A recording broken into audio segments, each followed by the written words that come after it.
5ই August 2024 সন্ধ্যা শেষে রাত নেমে এসেছে, যখন পুরো দেশ রাজপথে বিজয় মিছিল করছে।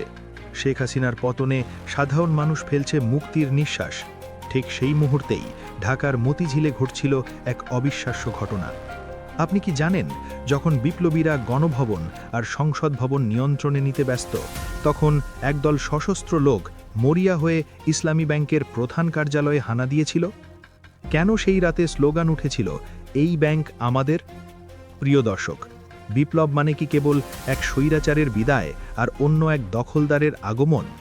যে ব্যাংকটি একসময় দেশের অর্থনীতির মেরুদণ্ড ছিল, যাকে সালাম গ্রুপ রক্তচোষার মতো চুষে শেষ করে দিয়েছে, আজ সেই ব্যাংকের দখল নিতে কেন মরিয়া হয়ে উঠেছে একটি বিশেষ রাজনৈতিক শক্তি? বিশেষ করে বিএনপির নাম কেন বারবার এই দখলদারিত্বের তালিকায় উঠে আসছে? আজ আমরা এমন কিছু নথিপত্র এবং তথ্য ফাঁস করব, যা শুনলে আপনার গায়ের লোম দাঁড়িয়ে যাবে। ইসলামী ব্যাংক কি তবে বিএনপির নতুন লুটপাটের ঠিকানা হতে যাচ্ছে? জানতে হলে ভিডিওটি শেষ পর্যন্ত দেখুন, কারণ সত্যটা আপনি ভাবছেন তার চেয়েও অনেক বেশি ভয়ঙ্কর। গল্পটা শুরু করা যাক 5ই আগস্টের সেই ঐতিহাসিক রাত থেকে। স্বৈরাচারের পতনের ঠিক পরপরই যখন পুরো দেশ একটা চরম পালাবদলের মধ্য দিয়ে যাচ্ছে, ঠিক তখনই দৃশ্যপটে আসেন ঢাকা মহানগর দক্ষিণ যুবদলের সদস্য সচিব রবিউল ইসলাম নয়ন। সাধারণ মানুষের যখন আনন্দ করার কথা, তখন নয়ন তার বিশাল এক সশস্ত্র দলবল নিয়ে সোজা চলে যান ইসলামী ব্যাংকের হেড অফিসে। কেন এই নগ্ন হামলা? কেন এই মরিয়া চেষ্টা? কারণ রাজনৈতিক লুটেরাদের কাছে ইসলামী ব্যাংক সবসময় একটি সোনার ডিম পাড়া হাঁস। শেখ হাসিনা যা তিল তিলে ধ্বংস করে সালামের হাতে তুলে দিয়েছিলেন, সেই একই সম্পদ কি এখন বিএনপির একটি বিশেষ অংশ নিজেদের পকেটে ভরতে চাইছে? এই হামলা কি কেবল কর্মকর্তাদের ভয় দেখানো ছিল, নাকি এর পেছনে ছিল সুদূর প্রসারী কোনো দখলদারিত্বের নীল নকশা? ইতিহাস সাক্ষী দেয়, যারা রাতের অন্ধকারে ব্যাংকে হামলা চালায়, তারা ব্যাংকের উন্নয়ন নয়, বরং ভোল্ট সাফ করতে আসে। এবার আসা যাক সাম্প্রতিক ঘটনায়। ইসলামী ব্যাংকের পরিচালনা পর্ষদ থেকে হঠাৎ করেই সরিয়ে দেওয়া হলো মোহাম্মদ আব্দুল জলিলকে। তিনি কে ছিলেন? তিনি ছিলেন 5ই আগস্ট পরবর্তী সময়ে ব্যাংকটিকে সালামের কবল থেকে উদ্ধার করার জন্য গঠিত বোর্ডের একজন অন্যতম শক্তিশালী সদস্য। এখন প্রশ্ন হলো, 1.5 বছরের মাথায় তাকে কেন তড়িঘড়ি করে বিদায় করা হলো? খবর আসছে তার মূল অপরাধ নাকি তার রাজনৈতিক আদর্শ। তাকে জামায়াতপন্থী হিসেবে ট্যাগ দিয়ে ছুঁড়ে ফেলে দেওয়া হয়েছে। আচ্ছা, যদি রাজনৈতিক আদর্শই বড় অপরাধ হয়, তবে দেশের অন্য ব্যাংকগুলোতে যারা বিএনপির আশীর্বাদ পুষ্ট হয়ে বড় বড় পদে বসে আছেন, তাদের কেন সরানো হচ্ছে না? বাংলাদেশ ব্যাংকের গভর্নরের মুখে শুনলাম বড় বড় বুলি। তিনি বললেন ব্যাংক নাকি রাজনীতি মুক্ত হবে। কিন্তু বাস্তব কি বলছে? বাস্তব বলছে ইসলামী ব্যাংক থেকে জামায়াত বা ইসলামী তকমা মুছে ফেলে সেখানে বিএনপিকরণ করার চেষ্টা চলছে। যখন বেছে বেছে শুধু একজনকেই সরানো হয়, তখন সহজেই বোঝা যায় মাস্টার প্ল্যান ইতিমধ্যেই কার্যকর হওয়া শুরু হয়েছে। আপনারা কি জানেন, যিনি এই পুরো সিস্টেমটি নিয়ন্ত্রণ করছেন, সেই বাংলাদেশ ব্যাংকের বর্তমান গভর্নরের পরিচয় কি? নেট নিউজের এক চাঞ্চল্যকর প্রতিবেদনে যা উঠে এসেছে, তা শুনলে আপনি আটকে উঠবেন। অভিযোগ রয়েছে বর্তমান গভর্নর সাহেব নিজেই সালামের ভাইয়ের ব্যবসায়িক পার্টনার। একবার ভাবুন তো, যিনি ব্যাংক লুটপাটের হোতা, সেই সালামের পরিবারের সাথে যার ব্যবসায়িক লেনদেন, তিনি কিনা আজ ইসলামী ব্যাংক সংস্কারের দায়িত্ব পেয়েছেন। রক্ষক যখন ভক্ষকের ব্যবসায়িক পার্টনার হয়, তখন সাধারণ মানুষের আমানতের নিরাপত্তা কোথায়? একদিকে বলা হচ্ছে সালামের বিচার হবে, অন্যদিকে সেই সালামের প্রেতাত্মারাই বিএনপির কাঁধে ভর করে ব্যাংকটির দখল নিচ্ছে। এই আতাত দেশের অর্থনীতিকে ধ্বংস করার এক নতুন ফাঁদ বলে মনে করছেন অর্থনীতিবিদরা। লক্ষণীয় বিষয় হল, ইসলামী ব্যাংকের এই অস্থিরতা কেবল কোনো প্রশাসনিক কোনো পরিবর্তন নয়, বরং এটি একটি সুপরিকল্পিত আর্থিক কূ বা আর্থিক অভ্যুত্থান। যখনই কোনো ব্যাংক ঘুরে দাঁড়াতে শুরু করে, তখনই কেন এক অদৃশ্য শক্তির ইশারায় এর মেরুদণ্ড ভেঙে দেওয়ার চেষ্টা চলে। বাংলাদেশ ব্যাংক বলছে তারা আমানতকারীদের স্বার্থ দেখছে, কিন্তু বাস্তবে দেখা যাচ্ছে একটি নির্দিষ্ট রাজনৈতিক বলয়ের ইচ্ছা পূরণই এখন প্রধান লক্ষ্য হয়ে দাঁড়িয়েছে। আপনারা কি খেয়াল করেছেন, গত 15 বছরে যে ব্যাংক লুটপাটের সংস্কৃতি গড়ে উঠেছিল, তার মূল হোতা ছিল রাজনৈতিক পৃষ্ঠপোষকতা।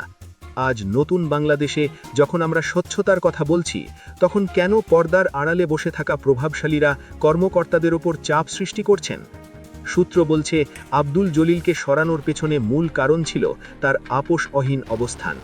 তিনি সালামের ফেলে যাওয়া ঋণের পাহাড় পুনরুদ্ধারে যখন কঠোর হচ্ছিলেন, তখনই তার ওপর রাজনৈতিক তকমা লেপে দিয়ে তাকে সরিয়ে দেওয়া হলো। এতে কার লাভ হলো?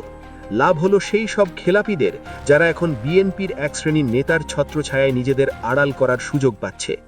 যদি এভাবেই রাজনৈতিক পরিচয় দিয়ে দক্ষ কর্মকর্তাদের ছাঁটাই করা হয়, তবে কোনো পেশাদার ব্যাংকার আর ঝুঁকি নিয়ে কাজ করতে চাইবে না।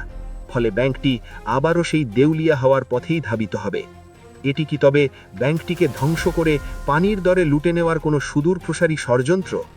সবচেয়ে মজার এবং আশ্চর্যজনক বিষয়টি হল, আব্দুল জলিলকে সরিয়ে দেওয়ার ঘটনায় চট্টগ্রামের পটিয়ায় এখন রীতিমতো খুশির বন্যা বইছে এবং মিষ্টি বিতরণ হচ্ছে। কিন্তু পটিয়া কেন? কারণ এই পটিয়া থেকেই সালাম গ্রুপ প্রায় 10,000 লোককে কোনো নিয়ম ছাড়াই ইসলামী ব্যাংকে নিয়োগ করেছিল।